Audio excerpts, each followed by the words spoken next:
Zaldrizes Buzdaris Gosdau. Okay, so real quick, before I jump into the contents of this video, I am going through a bit of some personal problems right now, and I'm a bit behind on my bills, and the main one that affects my YouTube channel is my internet bill. So last night when I was live streaming and breaking down episode 4, speaking of which, I link that down below in the description, but I mentioned how if anybody wanted to donate to Super Chat, they could donate to PayPal instead to help me pay my internet bill, which was literally going to be shut off today. So if you're watching this video, thank you to everybody who helped me pay my internet bill. In particular, big shout out to Israel Sexton, also shout out to Kelly Ann Dooley, Rafael Luna, Heart of Inspiration, Meaty Guter, and I'm sorry if I mispronounce any of these names, but also Matthew Vance, Shannon Grimes, Jan Spiker, Breanne Johnson, Debbie Grove, Eva Rodriguez, Dennis J. Sorensen. Thank you to every single one of you for donating to that. Y'all rock. And if you're unaware, and if you're new to my channel, thank you for subscribing, everybody that's joined recently. And also thank you to every single person who's watching this right now. If you could please do me two quick massive favors. One, slap a like on this video, and then 2, if you enjoy my content and you've already slapped the like, make sure you subscribe and have your notifications turned on, so that way you'll get an alert every single time I drop a video throughout the wait for House of the Dragon Season 1, Episode 5, or House of the Dragon Season 2, is this known on this channel, The Long Night. That's basically what we refer to any sort of long wait for the next A Song of Ice and Fire installment, whether that be a book or a TV show. Winds of Winter, House of the Dragon, or Jon Snow. Sex. That's a big theme in tonight's episode. Now, there's not really too much to explain there, except for like Targaryens like getting freaky. If you want something super in-depth and like an hour long, go and check out the live stream that I just referenced at the beginning of this video. But in particular, the Valyrian glyphs, they were everywhere this episode. Literally everywhere. They were on the bodies of the strippers dancing. It was on the glowing knife. We've seen Daemon Targaryen leave a secret love map written in Valyrian glyphs. Now, I've tried to compare these with some of the drawings that we've gotten of Dragonbinder, which is, if you're unaware, this horn that can control dragons, and it's got Valyrian glyphs written around it, right? I've tried to compare those, and I haven't really come up with any similarities. I'm showing you all right now. Maybe down below in the comment section, you all see some sort of similar shapes, and we could translate directly what these words mean. And it's gonna come back and be important, because I'm pretty sure not only is Valyrian heavily used in this show, but also so are these glyphs. So there may be even something like Daemon and Rhaenyra leaving notes for each other in the future with these glyphs. But also, like I said, it's way more of a thing in the books, because Dragonbinder has really yet to be used to bind a dragon. So it was amazing to get to see the written version of the Targaryen language. And I also have a theory that I think the Old Tongue, which is a language that the free folk speak up north in the Song of Ice and Fire books and Dance of Dragons, Jon asks this dude named Leathers, who's this wildling who has joined the Night's Watch, to calm down the giant One-Wegdar 1-1 by speaking something known as the Old Tongue. I think it's related to Valyrian. The only way to find out is by having someone who speaks Valyrian hear the Old Tongue and be like, hey, that sounds like this word. We haven't exactly had that yet. Maybe Jon will learn some Valyrian when he comes back from the dead. Real quick, we also got this badass House Blackwood member destroy this House Bracken member. And if you're unaware, the Blackwoods and the Brackens are like the Hatfield McCoys of West Virginia, but for in Westeros. The House Bracken and House Blackwood members have had a long history of basically hating each other, and it has something to do with stealing something from another house. I don't really have time to get into it in this video, but the Hatfield McCoys are like this rural American family in West Virginia / Kentucky area, and they feuded with each other in this area known as Tug Fork of the Big Sandy River from like 1862 to like 1891 or somewhere around there. But George often has House Bracken and House Blackwood beefing throughout history, and that's the main important takeaway, is that we got to see 2 of them kill each other, and this is directly in the books. They kill each other in House Blackwood, the House Blackwood member kills a Bracken member in proclamation for Rhaenyra's affection. They basically put on a duel for her. And now another thing to note of this in this opening scene from episode 4 is that a very key moment, spoiler alert, I'm just going to freely say spoilers because I give so many spoiler warnings, but the end of the season will take place at Storm's End. very close to the end of the season. May happen in episode 9, right? That's where Ned lost his head. So Game of Thrones is famous for subverting expectations and having the crazy thing happen in the episode before the season finale. So maybe this will happen in episode 9, but it's important because we see storms in. You notice those leaves on the ground? That's part of the reason of how it got its name. It's a giant castle built to withhold the strongest storms in all of Westeros. It's literally in the Stormlands, and it's on the coast. The coast surrounding it is known as Shipbreaker Bay, because anytime a ship comes up on it, a ship usually breaks apart. For instance, and this is really horrible and terrifying if you were Stannis or young Robert or Renly, right?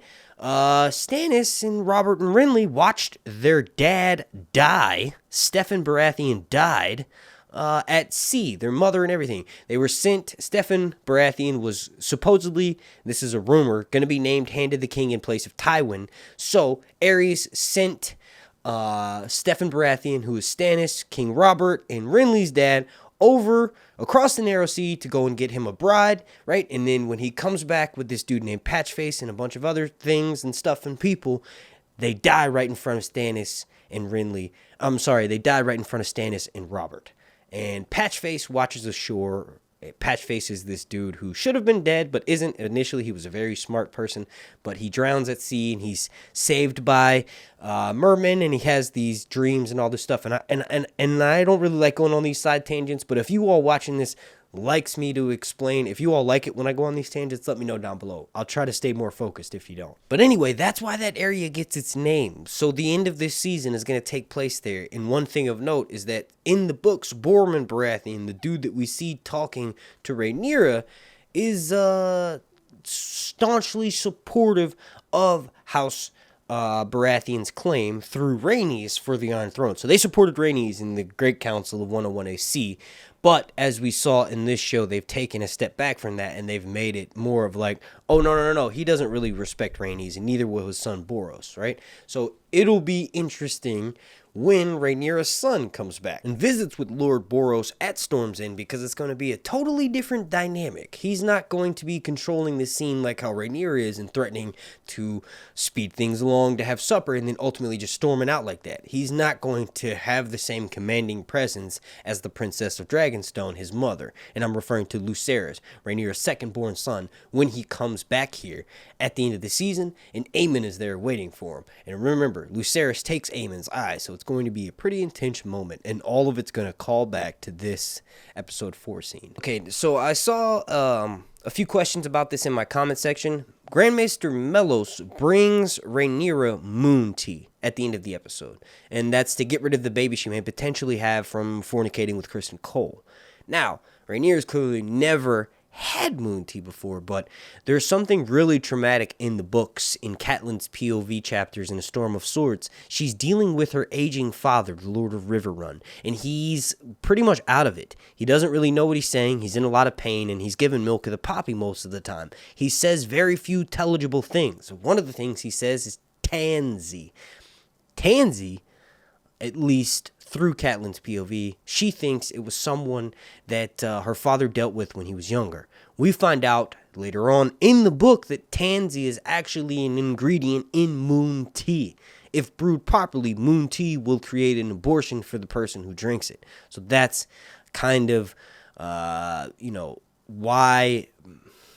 Grandmaster Melos obviously provides it to Rhaenyra to make sure that there's no bastard children born from her, but also it kind of leaves it up in the air as to whether she actually takes the tea, because this was also brought up in my live stream chat, which is linked down below in the description.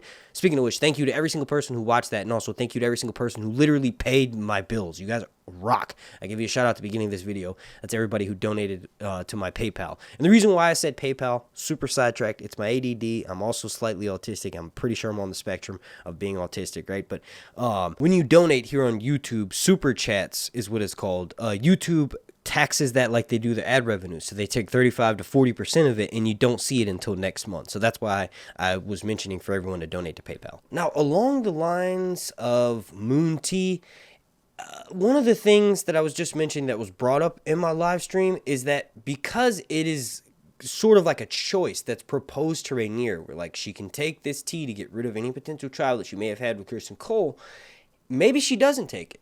And I brought up pictures, and I'm doing that again for you all right now, of Kristen Cole next to the actor who's playing the older version of Jacaerys, and also next to the older version of playing Harwin, and also the actor who's playing the older version of Laenor. So when you combine all of these people with Rhaenyra, the one that matches up the most, in my opinion, is Harwin Strong. Like, yes, Jacaerys does look like Kristen Cole, but that may have been an intentional casting choice.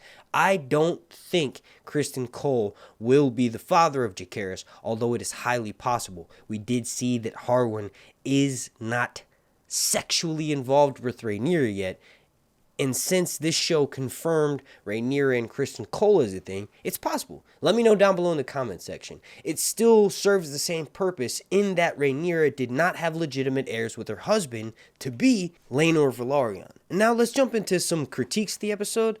I personally have none. I have had very few critiques with this show in 4 episodes, except for the birth scene with Emma Arryn. I thought it went on just a little bit too long because the Maesters are literally digging inside her, and it was really hard to watch, but that's not a real complaint.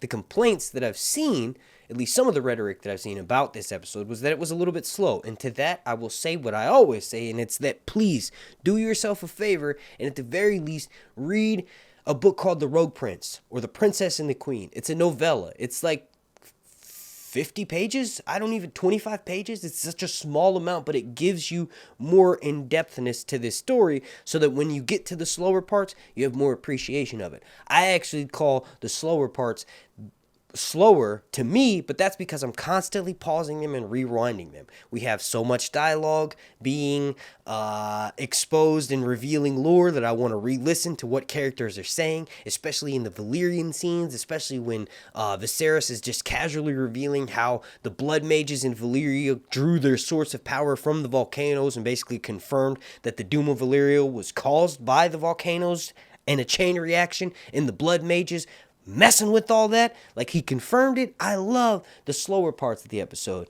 And this episode had no battles. We only saw Caraxes' butt. We didn't see any dragon battles, like when Caraxes flew over on the ship when Daemon and Rhaenyra arrived back at the same time. Like, we didn't get that much action, but we did get to see a lot of sex. Like, there was a lot of sex. And you know what? I take that back. Maybe I do have one complaint in this episode, and it's that we didn't see full-on vagina. We've seen full-on penis and balls, but we ain't seen a Targaryen yet. I want to see what the pubes look like. And then another specific scene or moment that you may have missed, which is, that's why these videos are called. At least my goal is, I may not talk about anything you actually missed, but at least I'll put a new idea that you would never thought of until you watch my video. That's the main goal in these, right? But another thing that you may have missed, or something that I want to draw more attention to, is the scene where Rhaenyra is sneaking through the streets with Daemon. There is an eyeless woman. Holy crap, Maggie the Frog on crack, right? This is a woods witch, definitely a woods witch. I'm pretty sure the people around and in the streets of King's Landing come to this woods witch to get their prophecy told, maybe some moon tea brewed, what we saw Melos handing Rhaenyra at the end of the episode, right? The woods witch says, do you want to see your fate, girl? And it's even crazy that she knows that Rhaenyra is there because, well, she's blind. But then also, right as she says that, we see a dragon's mouth open and then fire come out. So once again, if you want to get mad at someone for spoiling this series, blame irrelevant background characters like this blind lady or Joffrey. Joffrey's not a background character, but just all the more reason to hate him. That was an awesome scene. I really love that they threw that in there. It serves as like desserts for book readers and also show watchers. When they go back and watch that scene after the show's concluded, they'll be like, oh my god, they literally spoiled it right here. It's awesome. I love everything that Ryan Condal and Miguel Sapochnik have done with this series. Also, let me know down below, Ryan, if you're watching these videos, or anybody who knows Ryan personally, his last name is not Condell or Condal, which is how I've been saying it. So I think it's Condal or Kendall. I don't know. Let me know down below. Daemon, one of the last things I want to mention is Daemon. This is the second time he hasn't been able to get hide. It's because if he's not like the one taking the power and controlling the situation, he sort of loses his direction. And I'm going to be honest here.